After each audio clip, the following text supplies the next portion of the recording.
Ma'am, why is there a provision of 54.6 billion for pension of retired police and military? Why is that part of Bayanihan? Well, two points. First is it was a request by the DBM, because if you recall, no, that was slashed from the 2020 budget. So it's something that we owe the soldiers, right? So it really needed to be funded. But number two, more importantly, the soldiers are also our frontliners. No? So they are also part of the frontliners. Ang bayanihan natin, bayanihan 1, 2, and 1 and 2, meron tayong mga talagang provisions that would ensure the protection and proper compensation of our medical frontliners. Pero ang tingin ko, medyo kahit paano, kailangan din natin alagaan yung moral ng ating uniform personnel. And one way to keep the morale high is to let them know that, once you retire, don't worry, you're taken care of. No? So I think malaking bagay din yan, no, in terms of keeping their spirits high and making sure that they do a good job. Pero kasi malaking problema yung nurses ngayon. No? And in fact, one of their cries is that buti pa raw yung mga police, military, buti pa raw yung teachers, nataasan na mga sweldo, sila na pag-iwanan. And it's a fact that in private hospitals, nurses are paid dirt cheap.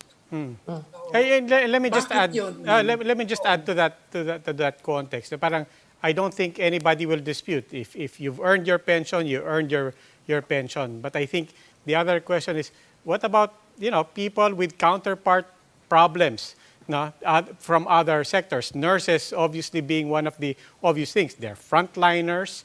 Their morale is very, very low. And basically their question is, paano naman kami? And then add to that, adding that, these are pensioners, not to be like, but they're retired.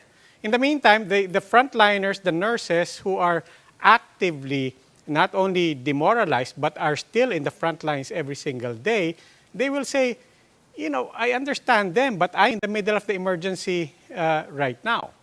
Yeah, and you need me right now. But you have to remember though that why was that removed or hindi na include yung budget nila? It's because also of COVID. So it was supposed to be there previously. Kaya lang nung nagre-reshuffling na ng budget, affected yung fund nila. So DBM, it's a commitment of the government. And so that's why DBM had to find a way to replenish that, no? Pero ang ginawa namin sa B3, sa Bayanihan 3, is put it in the second tranche. Kasi unahin muna yung ayuda.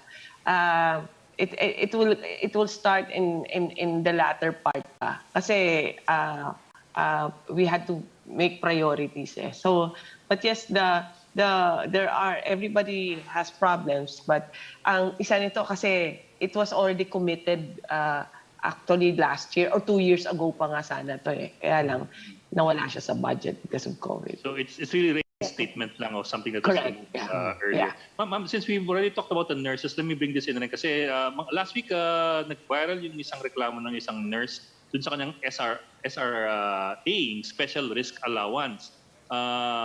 From September to December, ang natanggap niya was 680 pesos. So more or less mga 200 pesos plus, mga 230 pesos more or less per month yung kanya nakuha based on Bayanihan 2. It turns out kasi na very specific yung pagbayad ng special risk allowance. You only get paid for the day that you serviced a COVID positive patient directly. I'm wondering if any adjustments have been made in Bayanihan 3 with regard to benefits like these. We have we have reinstated that, but I think we need to Check on the implementation. and also review the version just to make sure that doesn't happen. Kasi one complaint po that they have is, for example, if they service a COVID patient, they then are required to go on quarantine, and the quarantine is not paid. So parang So parang isang araw ka lang talaga sa isang buwan, no? 2 araw sa isang buwan makakapag-claim ng SRA. Yeah.